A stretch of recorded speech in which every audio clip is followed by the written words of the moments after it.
Hi everyone, my name is Randall Stroud, and this is a dedicated video to Americans and South Koreans. 안녕하세요, 제 이름은 Randy입니다. 저는 미국 사람입니다. My grandfather was in the Korean War, so I care very deeply about the people of Korea and their future as well as Americans. And there's an epidemic happening right now where people are just not getting married. They're not having children.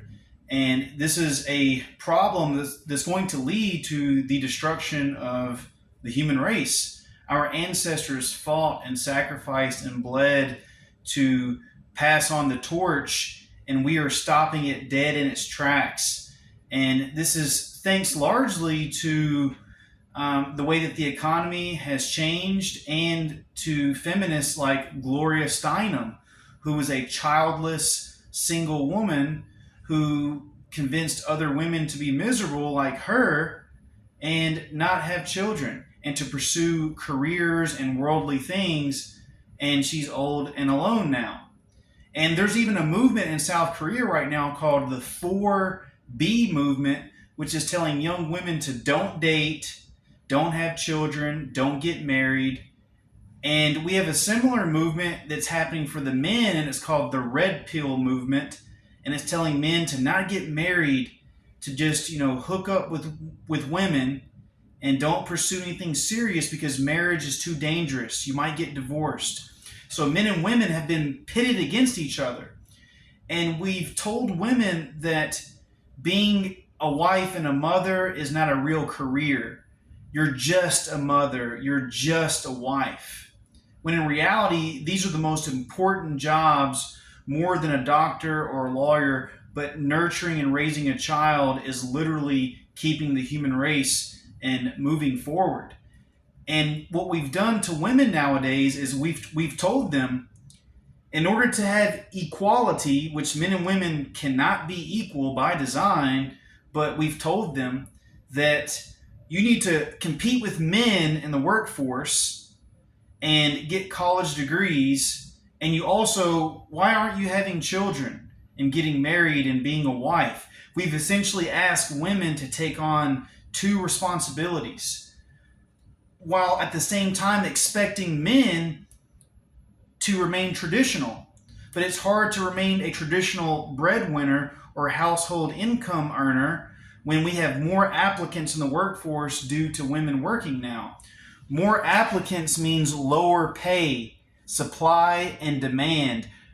Since we doubled the workforce when women came into the picture, employers now have more competition for the same jobs, thus they can lower the pay. So now this is the flow chart that we have. We have the CEO who has entrapped the man and the woman for 10 hours a day in the workplace to earn money. And now we have to hire daycares, strangers, to raise our children and indoctrinate them with all kinds of messes. And a lot of these children are spending a lot of time on TikTok, Instagram, social media, because both parents are working now. There's no parent staying home. And these workers that we pay a crazy amount of money to watch our children, they're just doing a job. They don't love our children. The way to fix the birth rates in the United States and South Korea isn't to throw more money at the problem. It's to restructure society. Yes, in the old days, there were some men who abused their leadership role and they didn't take it seriously. But I think men have a much more greater appreciation for motherhood today than they did 100 years ago. And we have domestic violence laws. We have more protections now. But one of the big things that is hindering the backbone of society, which is the nuclear family, a husband and a wife and children, is we've gotten rid of biblical patriarchy. We've gotten rid of the type of Christianity that holds together households. We've become a more atheistic society.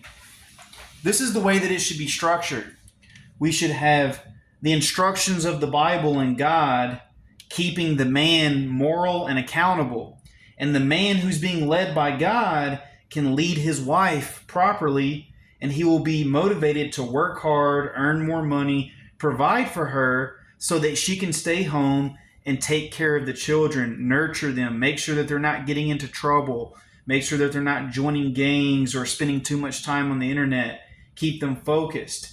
And then the husband, he gets to, struggle, and he gets to put himself in the workforce and earn money, and that's his sacrifice. So the woman has her sacrifice and the man has his sacrifice.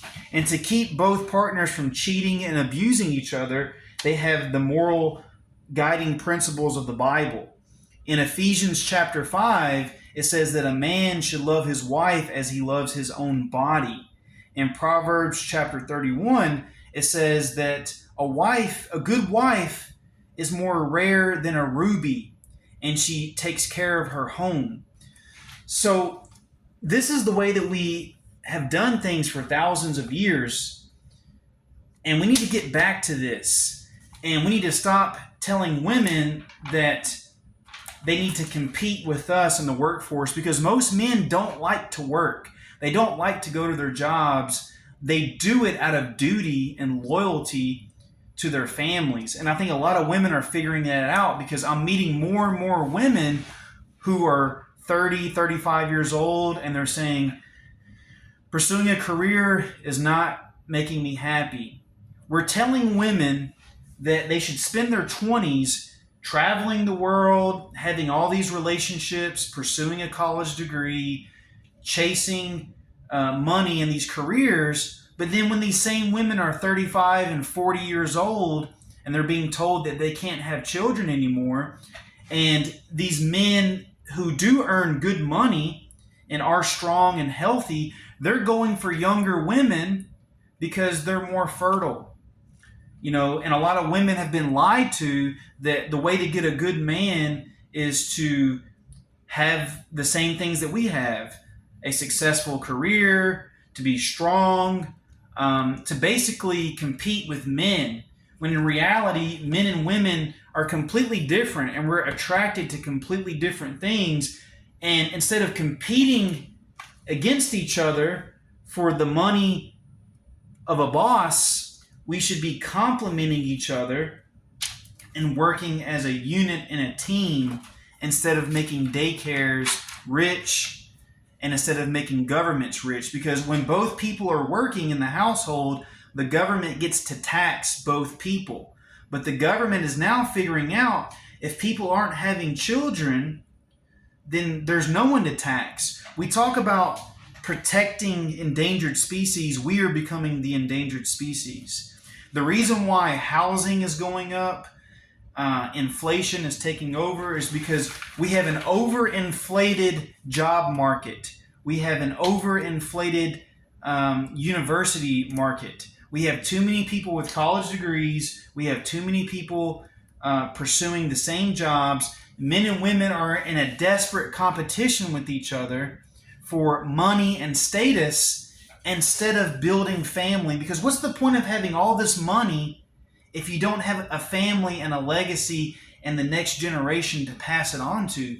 We've been tricked into pursuing material things in exchange for our souls and our families and the things that are going to sustain us in our old age, which is family. And that's why you're seeing a lot of people who are in their 30s and early 40s who have had all these relationships. They have a good job, they've traveled, but they're still not happy, and they're lonelier than ever. They're lonelier than ever. So we have to stop lying to women and telling them that the way to be happy is to earn money just for the sake of money. I think a lot of women have been mistaken to think that men pursue power and money for their own sake, when in reality, everything that men do, traditional men, which I think there's more traditional men than there are traditional women nowadays, but I'll end on this quote. When a man earns money, he thinks how he can take care of his family. But when a woman earns money, She's being taught that she doesn't need a man.